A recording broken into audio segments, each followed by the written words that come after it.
বিসমিল্লাহির রহমানির রহিম। Welcome to online class. আজকে আমি নবম ও দশম শ্রেণীর পঞ্চম অধ্যায় থেকে বায়ুমণ্ডল নিয়ে আলোচনা করব। যারা আমার চ্যানেলটি এখনো সাবস্ক্রাইব করেননি তারা আমার ভিডিওর নিচে সাবস্ক্রাইব বাটনটিতে ক্লিক করুন এবং সবার আগে সবগুলো ভিডিওর আপডেট পেতে পাশে থাকা বেল আইকনটিতে ক্লিক করে দিন। তো বায়ুমণ্ডল কি? বায়ুমণ্ডল হচ্ছে যে গ্যাসীয় আবরণ পৃথিবীকে বেষ্টন করে আছে তাকে বায়ুমণ্ডল বলে। আমি আবারও বলছি, যে গ্যাসীয় আবরণ পৃথিবীকে ঘিরে রয়েছে সেটাই হচ্ছে বায়ুমণ্ডল। ভূপৃষ্ঠ থেকে উপরের দিকে 10,000 কিলোমিটার পর্যন্ত বায়ুমণ্ডল বিস্তৃত। তো বায়ুমণ্ডলের 97% উপাদানই রয়েছে কত কিলোমিটার? ভূপৃষ্ঠ থেকে প্রায় 30 কিলোমিটারের মধ্যে সীমাবদ্ধ। তো আমরা আগের যে ভিডিওটিতে চতুর্থ অধ্যায় পড়ছিলাম পৃথিবীর আভ্যন্তরীণ গঠন, তো ওখানে দেখছিলাম যে তাপমাত্রা ভূপৃষ্ঠ থেকে নিচের দিকে গেলে বৃদ্ধি পেতে থাকে। প্রতি কিলোমিটার নিচের দিকে গেলে কত কত ডিগ্রি? 30 ডিগ্রি সেন্টিগ্রেড তাপমাত্রা বৃদ্ধি পায়। কিন্তু এখানে দেখো উপরের দিকে যখন যাব আমাদের কিন্তু মনে হয় যে উপরের দিকে উঠলে তাপমাত্রা বৃদ্ধি পাবে না। উপরের দিকে গেলে তাপমাত্রা কমতে থাকবে। দেখো প্রতি 1000 মিটার উচ্চতায় তাপমাত্রা হ্রাস পায় কত? 6 ডিগ্রি সেন্টিগ্রেড। তো বায়ুমণ্ডলের কিছু উপাদান রয়েছে, এই উপাদানগুলো আমাদের পরীক্ষা অনেক সময় আসে, সেই উপাদানগুলো একটু মুখস্থ করে নিতে হবে। তো এই উপাদানগুলোর মধ্যে নাইট্রোজেন এবং অক্সিজেন, এই দুইটা তোমাকে অবশ্যই ভালোভাবে মুখস্থ করতে হবে। তারপরে এগুলো পড়তে হবে, পরীক্ষা অনেক সময় এগুলো থেকে চলে আসে। তো এই দুইটা ভালোভাবে মুখস্থ করবে।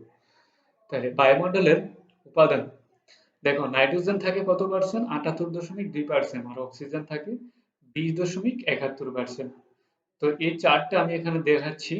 আর আর্গন থাকে হচ্ছে 0.80%, কার্বন ডাইঅক্সাইড 0.3%, জলীয় বাষ্প হচ্ছে 41%, ধূলিকণা বা কণিকা থাকে 1%, অন্যান্য গ্যাস হচ্ছে 2%। মোট হচ্ছে 100%।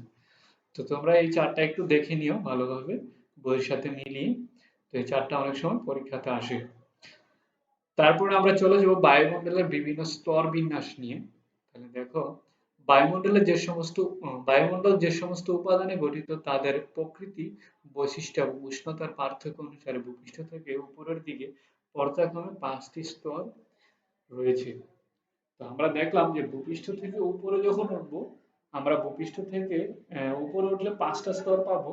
আর ভূপৃষ্ঠ থেকে নিচের দিকে আমরা চতুর্থতে দেখেছিলাম, ওখানে 3টা স্তর রয়েছে: অশ্বমণ্ডল, তারপর গুরুমণ্ডল আর হচ্ছে কেন্দ্রমণ্ডল। এই 3টা ছিল ভূপৃষ্ঠ থেকে নিচের দিকে। আর ভূপৃষ্ঠ থেকে উপরের দিকে 5টা স্তর রয়েছে। তো এই 5টা স্তর সম্পর্কে আমি আজকে আলোচনা করব, তোমরা একটু দেখো। তো এই 5টা স্তর দেখো, এই যে আমরা আহ, গত গত ক্লাসে এই নিচের স্তরটা নিয়ে আলোচনা করছিলাম: অশ্বমণ্ডল, গুরুমণ্ডল এবং কেন্দ্রমণ্ডল, অর্থাৎ পৃথিবীর অভ্যন্তরীণ। এটা হচ্ছে পৃথিবী। এই পৃথিবীটার ভিতরে এই 3টা মণ্ডল রয়েছে, একটা হচ্ছে অশ্বমণ্ডল, গুরুমণ্ডল, কেন্দ্রমণ্ডল। এটা সম্পর্কে আমি চতুর্থ অধ্যায় আলোচনা করেছিলাম। আজকে আমরা আলোচনা করব, অর্থাৎ এই পৃথিবীর উপরিভাগে এই যে দেখো, এখান থেকে একদম এই যে এক্সমন্ডল পর্যন্ত, অর্থাৎ 10,000 কিলোমিটার পর্যন্ত 5টা স্তর রয়েছে। 5টা স্তর সম্পর্কে আলোচনা করব। তো যে প্রথম যে স্তরটি, এই স্তরটিকে বলা হয় ট্রপোমণ্ডল। এই প্রথম স্তরটাকে কি বলা হয়? ট্রপোমণ্ডল। তাহলে এখানে দেখো এই ট্রপোমণ্ডলে কি রয়েছে? এই ট্রপোমণ্ডলে রয়েছে হচ্ছে তোমার বৃষ্টিপাত, কুয়াশা, আর্দ্রতা, শিশির, তুষারপাত, এই জিনিসগুলো আমাদের এই ট্রপোমণ্ডলে হয়। তো প্রত্যেকটা মণ্ডলের শেষে একটা বিরতি থাকে, এটাকে বলা হয় ট্রপোবিরতি। তো এই যে দেখো, এটা হচ্ছে ট্রপোমণ্ডলের পুরো অংশটুকু হচ্ছে ট্রপোমণ্ডল। এই ট্রপোমণ্ডলের এই উপরের ভাগটা, অর্থাৎ উপরে অল্প একটু জায়গা থাকে, এই অংশটুকুকে বলা হয় ট্রপোবিরতি, অথবা ইংরেজিতে বলা হয় ট্রপোজ। তো একটু খেয়াল করো, এই যে এখান থেকে এই অর্থাৎ ট্রপোবিরতি পর্যন্ত এই জায়গাটা উপরের দিকে কতটুকু বিস্তৃত? এই অংশটুকু হচ্ছে 18 কিলোমিটার পর্যন্ত বিস্তৃত। আর বায়ুমণ্ডল আমি বলছিলাম প্রতি 1000 মিটার উচ্চতায় তোমাকে 6 ডিগ্রি তাপমাত্রা কমতে থাকবে। এখান থেকে দেখো, এই যে বায়ুমণ্ডল থেকে আবার দুই ভাগে বিভক্ত করছে। এই টোটাল এক্সোমন্ডল পর্যন্ত অর্থাৎ ট্রপোমন্ডল থেকে এই এক্সোমন্ডল পর্যন্ত এটাকে দুই ভাগে বিভক্ত করছে। একটা হচ্ছে সমমন্ডল আর একটা হচ্ছে অসম বা বিষম মন্ডল। তাহলে বায়ুমণ্ডলের এই ৫টা স্তরের মধ্যে ৩টা স্তরই হচ্ছে সমমন্ডল আর শেষের ২টি স্তর হচ্ছে বিষমমন্ডল অথবা অসমমন্ডল। আমরা এই প্রথম স্তরটি নিয়ে আলোচনা করেছিলাম যে ট্রপোমন্ডল কি? ট্রপোমন্ডল হচ্ছে ভূপৃষ্ঠ থেকে উপরে অর্থাৎ ১৮ কিলোমিটার পর্যন্ত বিস্তৃত যে জায়গাটুকু সেটাই হচ্ছে বায়ুমণ্ডলের ট্রপোমন্ডল। এই ট্রপোমন্ডলে কি কি পাওয়া যায় উপাদান? আমি বলছিলাম বায়ুমণ্ডলে তুমি কি পাবা? ট্রপোমন্ডলে এখানে হচ্ছে তুষার, বৃষ্টিপাত, আর্দ্রতা, তারপর হচ্ছে শিশির, এই জিনিসগুলো তুমি এই ট্রপোমন্ডলে পাওয়া যায় এই উপাদানগুলো। আর আমরা আগে পড়েছিলাম যে বায়ুমণ্ডলের ৩০ কিলোমিটারের মধ্যেই সবগুলো ৯৭ ভাগ উপাদানই ৩০ কিলোমিটারের মধ্যে রয়েছে। তাহলে ১৮ কিলোমিটার হচ্ছে ট্রপোমন্ডল। আর প্রত্যেকটা মন্ডলের শেষে একটা বিরতি থাকে, ওইটাকে ওই মন্ডলের বিরতি বলা হয়। যেহেতু এটা ট্রপোমন্ডল আর আমাদের বসবাস হচ্ছে এখানে, এখানে মালভূমি রয়েছে, সমভূমি রয়েছে, পাহাড় পর্বত সবকিছু এই ট্রপোমন্ডলে রয়েছে। তো ট্রপোমন্ডলের পরে রয়েছে টপোবিরতি। টপোবিরতির পরে এই যে এখান থেকে এই অংশটুকুকে বলা হয় স্ট্রাটোমন্ডল। তো স্ট্রাটোমন্ডলে কি থাকে? স্ট্রাটোমন্ডলে আর্দ্রতা কম থাকে, অর্থাৎ টপোমন্ডল থেকে এই স্ট্রাটোমন্ডলটাতে আর্দ্রতা কম থাকে। আর এই কারণে বিমান এবং জেট বিমানগুলো এই স্তর দিয়ে কি করে? অতিবাহিত করে। আর স্তর দিয়ে চলাফেরা করে। কেন? কারণ এখানে বায়ুর আর্দ্রতা খুবই কম থাকে। এই কারণে এখান দিয়ে বিমান এবং জেট বিমানগুলো এখান থেকে এই মন্ডলটা দিয়ে চলাফেরা করে। তো এই মন্ডলটার দূরত্ব কতটুকু? তো স্ট্রাটোমন্ডলের দূরত্ব হচ্ছে ৫০ কিলোমিটার। স্ট্রাটোমন্ডলের দূরত্ব কত? ৫০ কিলোমিটার। এই ৫০ কিলোমিটার হচ্ছে স্ট্রাটোমন্ডল। তো স্ট্রাটোমন্ডল শেষে কি থাকে? প্রত্যেকটা মন্ডলের কি থাকে? আমি বলছিলাম বিরতি থাকে। তাহলে স্ট্রাটোমন্ডলের একটা শেষ অংশ রয়েছে, ওই শেষ অংশটাকে বলা হয় স্ট্রাটোবিরতি। তো স্ট্রাটোবিরতির পরে রয়েছে মেসোমন্ডল। এই মেসোমন্ডল আর এইখানে এই জায়গাটুকুতে তাপমাত্রা কমবে, এখান থেকে অবশ্যই স্ট্রাটোমন্ডলে তাপমাত্রা কম থাকবে, যেহেতু এটা থেকে এটা উপরে। তো একটু খেয়াল করো, আমরা নিচে বিস্তারিত আলোচনা করব। তারপর হচ্ছে মেসোমন্ডল। মেসোমন্ডল হচ্ছে এখানে এসে তাপমাত্রা একেবারেই কমে যাবে, ৮৩ ডিগ্রি সেন্টিগ্রেড তাপমাত্রা কমে যেতে পারে এখানে। তো এইখানে তাপমাত্রা মানে হ্রাস পাওয়া থেমে যাবে এই মন্ডলে এসে। এটাকে বলা হয় মেসোমন্ডল। তো মেসোমন্ডলের উপরে একটা অংশ রয়েছে, সেটাকে বলা হয় মেসোপোজ অথবা মেসোবিরতি। তো এই মেসোবিরতি থেকে অর্থাৎ এই মেসোবিরতি পর্যন্ত যে জায়গাটুকু সেটাকে বলা হয় সমমন্ডল।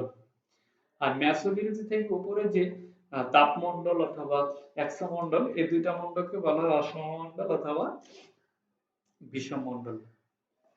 তো আমরা এখন এই মেসোপজ অথবা মেসোবিরতি থেকে এই অংশটুকু দূরত্ব হচ্ছে ৫০০ কিলোমিটার। তাহলে এখন মেসোমন্ডলের দূরত্ব কত? মেসোমন্ডলের দূরত্ব হচ্ছে ৮০ কিলোমিটার। তাহলে এই মেসোমন্ডলের দূরত্ব কত পেলাম এখানে আমরা? ৮০ কিলোমিটার। তাহলে এই ৮০ কিলোমিটার হচ্ছে মেসোমন্ডলের দূরত্ব। পরীক্ষা আসে যে মেসোমন্ডলের দূরত্ব কত? দূরত্ব কত কিলোমিটার? তাহলে মেসোমন্ডলের দূরত্ব হচ্ছে ৮০ কিলোমিটার। আর এই হচ্ছে তাপমন্ডল। এই তাপমন্ডলের একটা নিম্ন স্তর রয়েছে, এই নিম্ন স্তরটাকে বলা হয় আয়নমন্ডল। তাহলে তাপমন্ডলে এখানে আবার তাপমাত্রা বৃদ্ধি পাবে, অর্থাৎ মেসোমন্ডল থেকে তাপমাত্রা হ্রাস পাওয়া কমে যাবে, এরপর থেকে আবার তাপমাত্রা বৃদ্ধি পেতে থাকবে। তো এখানে সর্বোচ্চ তাপমাত্রা ১৪৮০ ডিগ্রি সেন্টিগ্রেড। আর এখানে তাপমাত্রা অন্য মন্ডলের চেয়ে এখানে বৃদ্ধি পাবে, অর্থাৎ নিচের ৩টা মন্ডলের চেয়ে এখানে এই তাপমন্ডলে তাপমাত্রা বৃদ্ধি পাবে। তো তাপমন্ডলের নিম্ন স্তরকে বলা হয় আয়নমন্ডল। পরীক্ষা অনেক সময় আসে। তো এখানে কি কি থাকে? এখানে হচ্ছে কৃত্রিম উপগ্রহ, তারপর উল্কা, তারপর হচ্ছে রকেট স্তর দিয়ে চলাফেরা করে। তারপরে দেখো এক্সোমন্ডল অথবা চুম্বক মন্ডল। এটা হচ্ছে বায়ুমন্ডলের সর্বশেষ স্তর। এটার দৈর্ঘ্য হচ্ছে অথবা বিস্তৃত হচ্ছে 960 কিলোমিটার। তো এখানে তাপমাত্রা হচ্ছে 300 ডিগ্রি সেন্টিগ্রেড পর্যন্ত তাপমাত্রা হয়ে থাকে। তো এই হচ্ছে আমাদের 5টা মণ্ডল সম্পর্কে আমি তোমাদেরকে এখানে ধারণা দিয়েছি। আর আগে আমরা পৃথিবীর অভ্যন্তরীণ অর্থাৎ পৃথিবীর ভিতরে যে 3টি মণ্ডল ছিল সেটা নিয়ে আলোচনা করেছি। তো এই অর্থাৎ ভূপৃষ্ঠ থেকে 100 মণ্ডল পর্যন্ত যেই বিস্তৃত এলাকা, এই এলাকার দৈর্ঘ্য হচ্ছে অথবা বিস্তৃত হচ্ছে 10,000 কিলোমিটার। এখন আমরা প্রত্যেকটা মণ্ডলের কিছু গুরুত্বপূর্ণ প্রশ্ন পরীক্ষা যেগুলো আসে সেগুলো নিয়ে আলোচনা করব। তো ট্রপোমণ্ডলে দেখো, ট্রপোমণ্ডল হচ্ছে ভূপৃষ্ঠের নিরক্ষীয় অঞ্চলে এটার প্রায় 16 থেকে 19 কিলোমিটার পর্যন্ত বিস্তৃত, আর মেরু অঞ্চলে 8 কিলোমিটার পর্যন্ত বিস্তৃত। পরীক্ষা আসে অনেক সময় যে নিরক্ষীয় অঞ্চলে ট্রপোমণ্ডলের বিস্তৃত কতটুকু, 16 থেকে 19 কিলোমিটার। আর যদি ট্রপোমণ্ডলের কতটুকু বিস্তৃত কতটুকু অঞ্চলে ট্রপোপজ অথবা ট্রপোবিরতি পর্যন্ত 18 কিলোমিটার পর্যন্ত বিস্তৃত। আর মেরু অঞ্চল হচ্ছে 8 কিলোমিটার পর্যন্ত বিস্তৃত। তো এখানে ট্রপোমণ্ডলের কতগুলো বৈশিষ্ট্য রয়েছে, আমরা বই থেকে এগুলো একটু বিস্তারিত পড়ে নিব। তো স্ট্রাটোমণ্ডলের দৈর্ঘ্য হচ্ছে, আমরা বলছিলাম ট্রপোবিরতি উপরের দিকে প্রায় 50 কিলোমিটার পর্যন্ত বিস্তৃত, এটা আগে বলছিলাম। এখানে তাপমাত্রা কমতে থাকে, ট্রপোমণ্ডল থেকে এখানে তাপমাত্রা কম থাকবে। আর এখান দিয়ে কি করে বিমান এবং যুদ্ধ বিমানগুলো এই স্ট্রাটোমণ্ডল দিয়ে চলাফেরা করে। মেসোমণ্ডল, মেসোমণ্ডল হচ্ছে বিরতি হচ্ছে স্ট্রাটো বিরতি পর্যন্ত, স্ট্রাটো বিরতি থেকে উপরের 80 কিলোমিটার পর্যন্ত বিস্তৃত যে মণ্ডল সেটা হচ্ছে বা যে স্তর সেটাকে বলা হয় মেসোমণ্ডল। আর এই স্তরে তাপমাত্রা হ্রাস পাওয়া থেমে যায়। আমি একটু আগে বলছিলাম যে এই মণ্ডলে এসে তাপমাত্রা কি হয়ে যাবে, হ্রাস পাওয়া বন্ধ হয়ে যাবে। তো এই মণ্ডলে এই স্তরের তাপমাত্রা 83 ডিগ্রি পর্যন্ত নামতে পারে, অর্থাৎ 83 ডিগ্রি মাইনাস হতে পারে, -83 ডিগ্রি পর্যন্ত হতে পারে। এখন তারপরে দেখো তাপমণ্ডল, তাপমণ্ডলে এখানে বলছিলাম এটা হচ্ছে বিস্তৃত হচ্ছে 500 কিলোমিটার পর্যন্ত। তো এই মণ্ডলে তাপমাত্রা বৃদ্ধি পেয়ে 1480 ডিগ্রি সেলসিয়াস তাপমাত্রা হতে পারে। আর এক্সোমণ্ডল, এটার বিস্তৃত হচ্ছে 960 কিলোমিটার, আর এটা তাপমাত্রা হচ্ছে 300 ডিগ্রি সেন্টিগ্রেড। তো এই ছিল আমাদের 5টা মণ্ডল সম্পর্কে বিস্তারিত। তো আমরা দেখলাম যে পৃথিবী থেকে উপরের দিকে, ভূপৃষ্ঠ থেকে উপরের দিকে উঠলে তাপমাত্রা কমে, ঠিক আছে। আর বায়ুমণ্ডলের প্রত্যেকটা স্তর আলাদা আলাদা ভাবে দেয়া আছে, এক একটা স্তরে এক একটা বায়ুর উপাদান, বায়ুমণ্ডলের উপাদান থাকে। তো আমরা এখানে বিভিন্ন দেখলাম যে কোথায় কোন কোন উপাদানগুলো থাকে, কোথায় মানুষ, প্রাণী, মালভূমি, পাহাড়, পর্বত। তারপর এখানে দেখলাম যে বিমান, যুদ্ধ বিমান, উল্কা, তারপরে হচ্ছে বিভিন্ন কৃত্রিম উপগ্রহ, রকেট, এই জাতীয় জিনিসগুলো কোন কোন স্তরে থাকে। তো আমরা এখানে এই ভিডিওর মাধ্যমে চেষ্টা করেছি তোমাদের কাছে উপস্থাপন করার জন্য। আশা করি তোমরা বই থেকে প্র্যাকটিস করলে আরো বিস্তারিত জানতে পারবা। তো আমি আজকে এখানে শেষ করবো। সবাই ভালো থাকো, সুস্থ থাকো। আল্লাহ হাফিজ।